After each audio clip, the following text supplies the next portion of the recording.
Verbs या चॅप्टरवर परीक्षेमध्ये विचारल्या गेलेले काही प्रश्न आपण आता पाहूया. आपण वर्बमध्ये रेग्युलर वर्ब, इरेग्युलर वर्ब, त्याच्यानंतर प्रायमरी वर्ब ज्याच्यामध्ये आपण do, does, did, have, has, had, बीची रूपं म्हणजे टू बीची रूपं am, is, are, was, were, be, being, been हे पाहिले. ट्रान्झिटिव्ह, इनट्रान्झिटिव्ह वर्ब पाहिले. त्याच्यानंतर स्टॅटिक, डायनॅमिक वर्ब पाहिले. त्याच्यानंतर आपण फायनाईट, नॉन फायनाईट क्रियापदं पाहिले, वर्ब पाहिले. नॉन फायनाईटमध्ये आपण जिरंड, इन्फिनिटिव्ह, पार्टिसिपल हे पाहिले. तर ह्या सगळ्या वर्ब चॅप्टरवर आधारित काही प्रश्न परीक्षेला विचारले गेले होते. तर ते प्रश्न आपण इथं आता डिस्कस करूया, त्याच्यावर चर्चा करूया. तर पहा, प्रश्न फर्स्ट क्वेश्चन आहे, choose the correct option for the following blank spaces.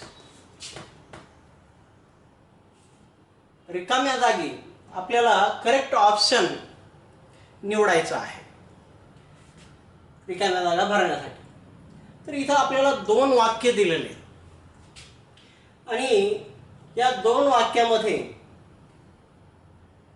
आपल्याला ह्या ऑप्शनपैकी एक ऑप्शन भरायचं. ऑप्शनमध्ये आपल्याला हॅव बीन, पहिल्या ऑप्शनमध्ये 2 क्रियापद दिलेत वेगवेगळे, एक आहे हॅव आणि दुसरा हॅव बीन. दुसऱ्या याच्यामध्ये हॅव बीन आणि हॅव, तिसऱ्या याच्यामध्ये हॅव आणि चौथ्या याच्यात डीड आणि हॅव, असे 4 क्रियापद किंवा 4 ऑप्शन आपल्याला दिलेले.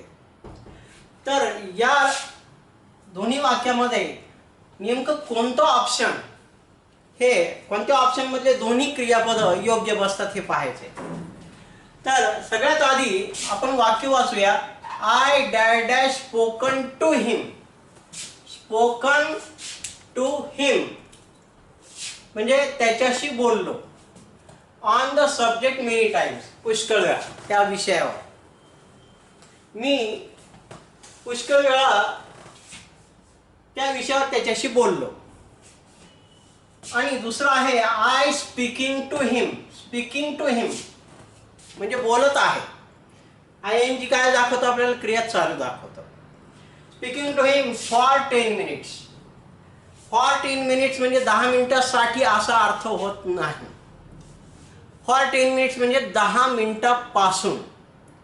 फॉरचा अर्थ केव्हाही, फॉरच्या नंतर आपल्याला जेव्हा टाइम दिलेला असतो, फॉर 3 इयर्स म्हणजे 3 वर्षापासून. फॉर 10 मिनिट्स 10 मिनिटापासून असे त्याचे अर्थ घ्यायचे असतात. तर 10 मिनिटापासून मी त्याच्याशी आता बोलत आहे किंवा बोलत होता वगैरे वगैरे, बोलत होतो असे अर्थ निघतील. ठीक आहे. आता याच्यामधले योग्य क्रियापद कसे ओळखायचे, तर याच्यासाठी आपल्याला काय करावं लागेल, आपल्याला वाक्यामध्ये हे जे मुख्य क्रियापद दिलेलं आहे ते कितव्या रूपात दिलेलं आहे हे पाहावं लागतं. आता या ठिकाणी स्पोकन हे 3rd फॉर्म आहे आणि स्पीकिंग हा ING फॉर्म आहे, प्रेझेंट पार्टिसिपल फॉर्म. क्रियापदाला ING लागलेला आहे. ठीक आहे. आता तिसरं रूप कोणत्या सहाय्यकारी क्रियापदानंतर येत असतं. आपण सहाय्यकारी क्रियापद प्रायमरी वर्ब्स पाहिले, डू, डज, डीड पाहिले, हॅव, हॅज, हॅड पाहिले आणि टू बीचे रूप पाहिले, am, is, are, was, wear वगैरे वगैरे, बी, बीइंग, बीन. तर ह्या प्रायमरी वर्बमध्ये डू, डज, डीड नंतर किती रूप वापरलं होतं, पहिलं. हॅव, हॅज, हॅड नंतर तिसरं. तर तिसरं रूप हॅव, हॅज, हॅड नंतर वापरलं जातं म्हटल्यावर आपल्याला पहिल्या रिकाम्या जागेमध्ये आय साठी नक्की हॅव वापरावं लागेल हे मात्र निश्चित आहे. पहा, हॅव. ठीक आहे. Have plus V3. हॅवचा अर्थ नेहमी आहे असा घ्यायचा असतो. I have spoken to him on that subject many time. पुष्कळ वेळा मी त्या विषयावर त्याच्याशी बोललेलो आहे. तर V3 क्रियापदाचं तिसरं रूप हॅवच्या नंतर येत असतं. पण हॅव बीन नंतर सुद्धा येत असतं, लक्षात घ्या. इथे हॅव बीन दिलंय, इथे हॅव दिलंय. तर हॅव प्लस V3 आणि हॅव बीन प्लस V3 सुद्धा होत असतं. पण हॅव कुठं वापरायचं आणि हॅव बीन कुठं वापरायचं, तर लक्षात घ्या. हॅव कुठं वापरायचं, जेव्हा हा कर्ता ही क्रिया करतो तेव्हा हॅव वापरायचं, आणि जेव्हा ही बोलण्याची क्रिया या कर्त्यावर होते तेव्हा हॅव बीन वापरायचं असतं. आय हॅव बीन स्पोकन म्हणजे माझ्याशी बोलण्यात आलेलं आहे, आणि आय हॅव स्पोकन म्हणजे मी बोललेलो आहे. पण हॅव स्पोकन म्हणजे मी क्रिया केली, मी बोललेलो आहे, आणि आय हॅव बीन स्पोकन माझ्याशी कोणीतरी बोललेलं म्हणजे माझ्यावर क्रिया करण्यात आलेली बोलण्याची, कोणाकडून तरी माझ्याशी बोलल्या गेलेलं आहे किंवा मला बोलल्या गेलेलं आहे, असे त्याचे अर्थ होत असतात.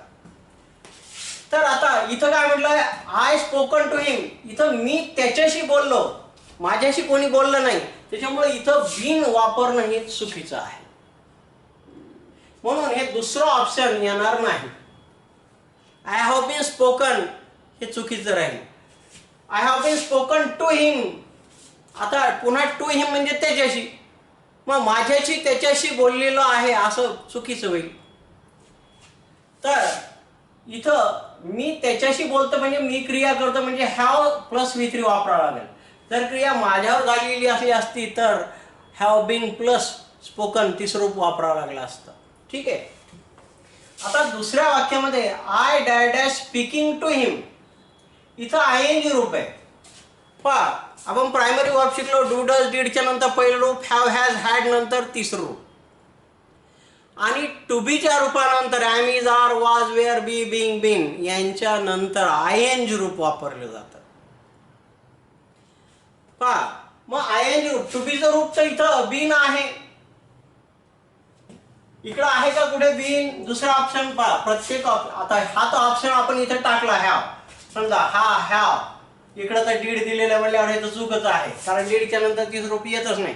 म्हणजे आपण पहिल्याच याच्यामध्ये दोन ऑप्शन बाजूला काढले, फक्त आता इथं हॅव आहे आणि इथं हॅव आहे म्हणून हे वापरलं, आणि इथं हॅव बीन आहे आणि इथं नुसतं हॅव आहे. तर नुसत्या हॅवच्या नंतर ING रूप येतं का, मुळीच नाही, म्हणजे हे तिसरं ऑप्शनही गेलं. तर टू बीच्या रूपानंतर ING रूप येत असतं, मग टू बीचं रूप इथं बीन आहे म्हणजे हे दोन्ही ऑप्शन इथं बरोबर आहे. I have been speaking to him, मी त्याच्याशी 10 मिनिटापासून त्या विषयावर वगैरे बोलत आहे. तर हॅव बीन स्पीकिंग, पहा बीन हे टू बीचं रूप आहे आणि ह्या टू बीच्या रूपानंतर ING रूप येत असतं, म्हणून आपण इथं हॅव बीन वापरलं. इथं V3 आहे, आपल्याला माहिती आहे हॅव हॅज हॅड नंतर V3 येतं, म्हणून आपण इथं हॅव वापरलं. तर एवढे सोपे प्रश्न परीक्षेला येत असतात. फक्त आपल्याला माहिती पाहिजे की कोणत्या सहाय्यकारी क्रियापदानंतर कितवं रूप वापरायचं. ठीक आहे. आता दुसरा प्रश्न पाहू. To err is human, the underline part is dash dash. इथे एक वाक्य दिलेलं आपल्याला, टू अर्र इज ह्युमन असं म्हटलेलं आहे. तर या टू अर्रला अंडरलाईन केलेला आहे आणि विचारलं की अंडरलाईन पार्ट हा वाक्यातला रिकामी जागा आहे. तर काय आहे, सब्जेक्ट ऑफ ए वर्ब आहे, ऑब्जेक्ट ऑफ ए वर्ब आहे, सब्जेक्ट ऑफ द सेंटेन्स आहे का कॉम्प्लिमेंट आहे. तर पहा, टू अर्र हे काय, इन्फिनिटिव्ह आहे, म्हणजेच टू प्लस V1 येते. पहा, अर्र हे क्रियापद आहे, टूच्या नंतर वापरले गेलेलं, टू प्लस V1. तर हे इन्फिनिटिव्ह कशाचं कार्य करतं, तर पहा इन्फिनिटिव्ह हे सब्जेक्टचं काम करतं, म्हणजे सब्जेक्ट ऑफ ए वर्ब. ते ऑब्जेक्टचं सुद्धा कार्य करतं, ऑब्जेक्ट ऑफ ए वर्ब. सब्जेक्टचं कार्य करण्यासाठी ते क्रियापदाच्या आधी येतं, ऑब्जेक्टचं काम करण्यासाठी त्याला सकर्मक क्रियापदानंतर आलं पाहिजे. तर आणि कॉम्प्लिमेंट असण्यासाठी त्याला टू बीच्या रूपानंतर आलं पाहिजे, M is are was wear वगैरे वगैरे याच्यानंतर. ठीक आहे. आणि सब्जेक्ट ऑफ ए सेंटेन्स नाही म्हणायचं, सब्जेक्ट ऑफ वर्ब म्हणायचं असतं. तर इथे क्रियापदाच्या, हे क्रियापद आहे, या क्रियापदाच्या आधी हे टू अर्र आलेलं आहे, इन्फिनिटिव्ह आलेलं आहे.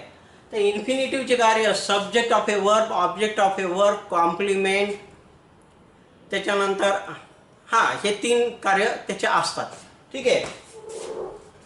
तर हे काय झालं इथं, क्रियापदाच्या आधी आहे म्हणजे सब्जेक्ट ऑफ ए वर्ब आहे, म्हणून आपलं ऑप्शन कोणतं बरोबर राहील, पहिलं option subject of a verb. ठीक आहे. त्याच्यानंतर identify transitive and intransitive verbs in the given sentence.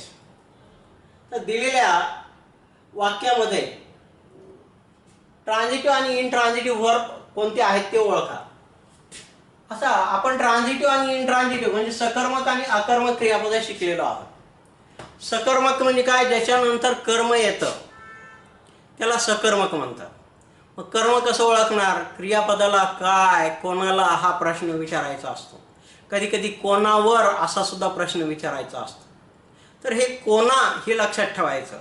कोणाला, कोणावर हे अशा प्रश्नांची उत्तर येत असतील तर ते उत्तर हे ऑब्जेक्ट असतं. काय, कोणाला, कोणावर वगैरे वगैरे. ठीक आहे. आता हे प्रश्न विचारून आपण त्या वाक्यातलं क्रियापद ट्रान्झिटिव्ह आहे का इनट्रान्झिटिव्ह आहे हे ओळख. जर प्रश्नाचं उत्तर आलं तर ते ट्रान्झिटिव्ह आणि जर नाही आलं तर इनट्रान्झिटिव्ह. ठीक आहे. तर वाक्यातील क्रियापदाला हे प्रश्न विचारायचे आहेत. आता पहिला आहे द रेन रिवाइव्ड. रिवाइव्ह म्हणजे पुनर्जीवित करणे.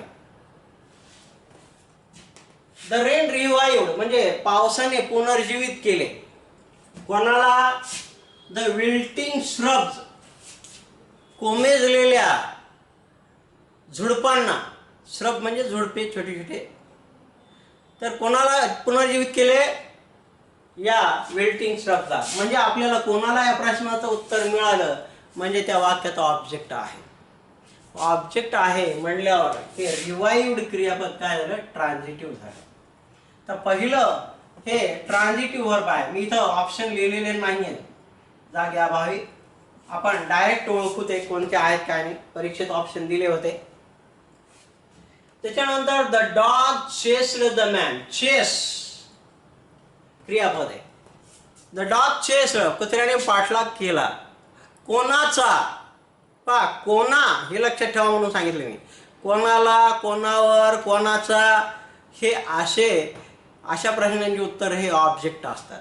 कुत्र्याने पाठलाग केला कोणाचा, त्या माणसाचा, द मॅन. म्हणजे इथेही ऑब्जेक्ट आलं म्हणजे हे ट्रान्झिटिव्ह. ठीक आहे. The dog chased whom the man. हुमचा अर्थ कोणाला असा होतो पण कोणाचा असा सुद्धा होत असतो. लक्षात घ्या. वाक्यानुसार याचे अर्थ बदलत असतात. त्याच्यानंतर the choir sang badly that morning. Choir म्हणजे गाणे म्हणणाऱ्यांचा समूह. तर हे 5-6 जण 10-12 जण मिळून एखादं गीत गातात. तर या सगळ्यांना क्वायर म्हणतात, या समूहाला. सॅंग म्हणजे गाणे गायले. त्या समूहाने गाणे गायले. तर गाणे गायले, काय गाणे गायले, आता इथं म्हटलं बॅडली दॅट मॉर्निंग. त्या सकाळी त्यानं अतिशय वाईटपणे गाणे गायले. तर इथं सॅंग काय गायले, कोणाला गायले, कोणावर गायले वगैरे काही दिलेलं नाही. म्हणून हे क्रियापद काय झालं, इनट्रान्झिटिव्ह झालं. म्हणजे पहिल्या 2 वाक्यातली क्रियापद ट्रान्झिटिव्ह आहे आणि तिसऱ्या वाक्यातलं इनट्रान्झिटिव्ह वर्ब आहे. परीक्षेत या पद्धतीनं प्रश्न विचारले जातात, वाक्य दिले जातात आणि कोणत्या वाक्यातलं क्रियापद ट्रान्झिटिव्ह आहे, इनट्रान्झिटिव्ह आहे, किंवा कोणत्या वाक्यातलं क्रियापद डायनामिक आहे, स्टॅटिव्ह आहे, हे सुद्धा विचारले जातं. त्याच्यानंतर पुढचा प्रश्न पहा काय म्हटलेलं आहे, आयडेंटिफाय द करेक्ट सेंटेन्सेस. खालील 3 वाक्यापैकी कोणते कोणते सेंटेन्सेस करेक्ट आहेत. मी ऑप्शन दिलेले नाही आहेत, खाली परीक्षेत दिलेले होते. आपण डायरेक्ट ओळखूया की कोणते बरोबर आहेत कोणते चूक आहेत. आता कसे ओळखायचे पहा. I take pride to serve my country. आता लक्षात घ्या, टेक प्राईड ही जे क्रियापद आहे, टेक प्राईड म्हणजे आनंद होणे, खूप समाधान होणे असे अर्थ आहेत त्याचे. I take pride to serve my country. माझ्या देशाची सेवा करण्यामध्ये मला आनंद मिळतो, समाधान मिळतं असा त्याचा अर्थ होतो. तर लक्षात घ्या, ह्या टेक प्राईड या शब्दसमूहाचा किंवा वाक्प्रचाराचा हा नियम आहे की टेक प्राईड नंतर 2+V1 म्हणजे इन्फिनिटिव्ह येत नाही. म्हणजे आपल्याला त्या टेक प्राईड क्रियापदाचा नियम माहिती पाहिजे. तर टेक प्राईड नंतर काय येतं? टेक प्राईड नंतर इन प्लस V1 ING येतं. इन सर्व्हिंग पाहिजे होतं. म्हणजे टेक प्राईडच्या नंतर इन आणि इनच्या नंतर झिरंड येत असतं, इन्फिनिटिव्ह नाही. तर take pride in serving my country असं पाहिजे तिथे. तर इथं इन्फिनिटिव्हच्या ऐवजी आपल्याला काय पाहिजे? झिरंड वापरायला पाहिजे. टेक प्राईडच्या नंतर इन प्रेपोजिशन वापरायचं, मग V1 ING वाला शब्द किंवा क्रियापदाचं रूप वापरायचं. त्याच्यानंतर दुसरं पहा, ही इज ॲडिक्टेड टू. आपण याच्या आधीच्या लेक्चरमध्ये पाहिलंय की ॲडिक्टेड टूच्या नंतर V1 येत नाही, V1 ING येतं. तर इथं स्मोक नको, स्मोकिंग पाहिजे. He is addicted to smoking. हा काही वेळा टूच्या नंतर V1 येतं, पण काही क्रियापदानंतर किंवा काही शब्दांनंतर टूच्या नंतर V1 ING येत असतं. Addicted to plus V1 ING. त्याच्यानंतर accustomed to plus V1 ING. त्याच्यानंतर युज्ड टूच्या आधी जर ॲम आर वाज वेअर हे टू बीची रूपं आले तर ते इज किंवा are was used to plus V1 ING येतं. आय ॲम हे टू बीचं रूप आहे आणि मग मी युज्ड टू वापरलं. आय एम युज्ड टू, तर I am used to smoking म्हणजे मला स्मोकिंग करण्याची सवय आहे असा त्याचा अर्थ होतो. तर यूज टूच्या आधी ॲम आर वाज वेअर हे टू बीची रूपं आले तर यूज टूच्या नंतर V1 ING वापरले जाते. ठीक आहे. तसं ॲडिक्टेड टू अकस्टम्ड टूचं सुद्धा ग्रामर आहे. टूच्या नंतर V1 ING वापरायचं असतं. त्याच्यानंतर तिसरं आहे you are fortunate in having. तर फॉर्च्युनेट च्या नंतर इन प्लस V1 ING वापरले जाते म्हणजे हे बरोबर आहे. तर पहिले दोन चुकीचे होते, तिसरं बरोबर होतं. म्हणजे आपल्याला हे सगळं माहिती पाहिजे की कोणत्या शब्दानंतर V1 ING येतं, कोणत्या शब्दानंतर 2+V1 येतं, ही सगळं आपल्याला माहिती पाहिजे. हे खूप पाठांतर पाहिजे याला. पुष्कळ शब्द आणि त्याच्यानंतर 2+V1 कोणत्या शब्दानंतर, V1 + ING कोणत्या शब्दानंतर वगैरे याचं आपल्याला खूप नॉलेज असायला पाहिजे. तर बुक्समध्ये Payal and Suri, Wren and Martin या बुक्समध्ये भरपूर असे शब्द आणि त्याच्यानंतर 2+V1 वापरायचं का V1 ING वापरायचं हे सगळं दिलेलं आहे. हे पुस्तकं तुम्ही रेफर करायला पाहिजेत. कारण MPSCनं आपल्याला पायल अँड सुरीचं ग्रामर आणि रेन अँड मार्टिनचं ग्रामर अभ्यासाला ठेवलेलं आहे. हे दोन्ही पुस्तकं आपण पाहायलाच पाहिजे. कारण MPSCची परीक्षा या पुस्तकाशिवाय क्रॅक होऊच शकत नाही. आणि दुसरी गोष्ट, मार्केटमध्ये हे अवेलेबल बुक्स आहेत पण ते तेवढेसे परिपूर्ण नाहीत जेवढे हे दोन पुस्तकं आहेत. ठीक आहे. तर हे पुस्तकं तुम्ही पहा चांगले, म्हणजे तुम्हाला हे क्वेश्चन सॉल्व्ह करता येतील.